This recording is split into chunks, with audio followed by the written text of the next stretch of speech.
शहजाद पूनावाला वो पूछ रहे मनी ट्रेल बताइए ना, कहाँ हुआ है पैसों का आदान प्रदान? जिस तरह के आरोप बीजेपी की ओर से लगाए जा रहे हैं, सर मुंह से कह देने से शहजाद कुछ नहीं होता ना, इसके लिए आपको भी ठोस सबूत देने होंगे।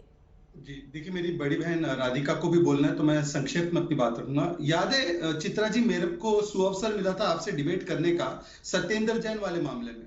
उस समय पर भी ये लोग आकर कहते थे सबूत कहाँ है, सबूत कहाँ है। आज भी सत्येंद्र जैन को रिलीफ नहीं मिला है और इसके अलावा ये 3 कोर्ट के ऑर्डर है सत्येंद्र जैन के खिलाफ। इसमें कहते हैं हवालाबाज है, आपराधिक पृष्ठभूमि का है और उसको निकालना चाहिए, केजरीवाल को फैसला लेना चाहिए। 3 बार कोर्ट ने कहा है सत्येंद्र जैन के विषय में, आज भी उसको कट्टर ईमानदार कहते हैं। तो ये तो हो गई बात कि हम सबूत तो पेश करते हैं। जहां तक पैसों की ट्रेल की बात है, मैं आपको स्पेसिफिकली बताता हूं, चित्रा जी सुनिए और नोट कीजिए।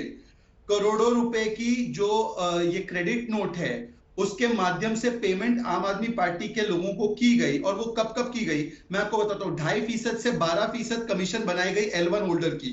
इसका कहीं रिकमेंडेशन नहीं, इन्होंने मन मुताबिक कर दिया।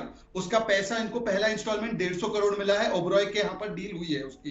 दूसरी बात मैं इनसे पूछना चाहता हूं, अगर ये गलत है तो सेल बढ़ी है दारू की सेल आज परवेश भाई ने बताया 1.5 गुना बढ़ी है। सरकारी रेवेन्यू कैसे घट गया भाई? और अगर ये पॉलिसी अच्छी है, इससे रेवेन्यू बढ़ा है, इसमें कोई भ्रष्टाचार नहीं है, तो आपने क्यों वापस पॉलिसी ले ली? आपका पॉलिसी वापस लेना ये साबित करता है कि ये पुरानी पॉलिसी बहुत अच्छी थी, लेकिन चूंकि आप लोगों की उस पर काली नजर थी, इस वजह से पॉलिसी बदलनी पड़ गई। वो कह तो रहे हैं, अरविंद केजरीवाल की ओर से कल ही इस बारे में जिक्र किया गया था कि आप लोग दिल्ली सरकार को ढंग से काम नहीं करने देते हैं। चित्रा जी, अगर ऐसा होता, अगर पॉलिसी में इतनी ही सारी विषमताएं और खराबियां थी और एलजी ने उसमें स्पोक लगा दिया था, तो ये तो नवंबर से चल रही थी पॉलिसी। इनको सिर्फ जब सीबीआई की प्रोब शुरू हुई तब याद आया ये पॉलिसी अभी ठीक नहीं है। और पिछले महीने तक तो वखान कर रहे थे दुनिया की सबसे अच्छी पॉलिसी, हम बच्चों को दारू दे रहे हैं, घर घर दारू ला रहे हैं, हम मोहल्ले मोहल्ले 2-2 ठेके से ज्यादा ठेके खोल रहे हैं, मस्जिद मंदिर सबके पास ठेके खोल रही है। ये छाती ठोक कर कहते थे, आज ये पॉलिसी गलत हो गई। ठीक है, तो ये इनका कोई तर्क नहीं है। मैं इनसे एक स्पेसिफिक सवाल पूछ रहा हूँ।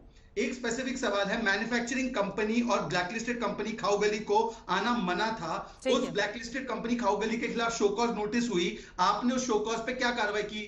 सील की क्या उसकी दुकान? क्यों नहीं की, बताइए। ठीक है, इसका जवाब मैं अब्बास जी से ले लूंगी, लेकिन उसके पहले राधिका जी मैं सीधे आपके पास आते हुए, अब पहले तो सीबीआई ईडी अगर कांग्रेस नेताओं के खिलाफ कार्रवाई करती थी तो आप लोग सवाल उठाते थे, लेकिन मनीष सिसोदिया वाले मामले में क्या आपको लग रहा है कि सीबीआई की जांच सही दिशा में आगे बढ़ रही है? और आम आदमी पार्टी की ओर से जो तर्क गढ़े जा रहे हैं, उनका यह कहना है कि शराब मंत्री को, चूंकि वो शिक्षा मंत्री रहते हुए बहुत अच्छा काम कर रहे हैं, इस वजह से वो विरोधियों की आंखों की किरकिरी बने हुए हैं।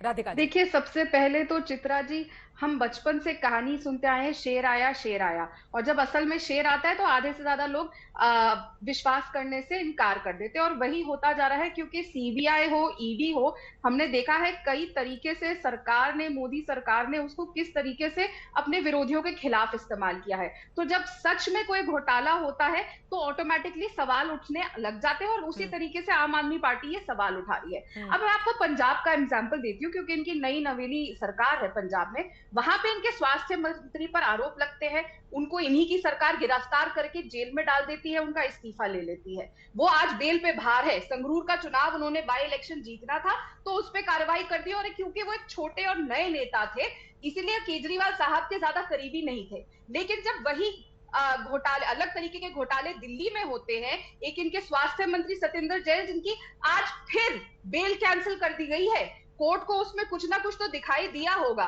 मैं मानती हूं जब कोई बेल पे बाहर होता है, क्योंकि ये लॉ कहती है जब आप बेल पे बाहर होते हैं तो इसका मतलब कि आप पे जांच चल रही है, you are not guilty until proven. तो उनके पंजाब के मंत्री तो बेल पे बाहर है, लेकिन सत्येंद्र जैन की बार बार बेल कैंसिल रिजेक्ट हो रही है। क्यों आज तक उनका इस्तीफा नहीं लिया गया? मनीष सिसोदिया पे आरोप लग रहे हैं, जांच हो रही है, उनका इस्तीफा अभी तक सामने नहीं आया। क्यों? क्योंकि वो केजरीवाल के दोनों साथी हैं। वो तो कह रहे हैं लोकप्रियता मेरी बढ़ती जा रही है।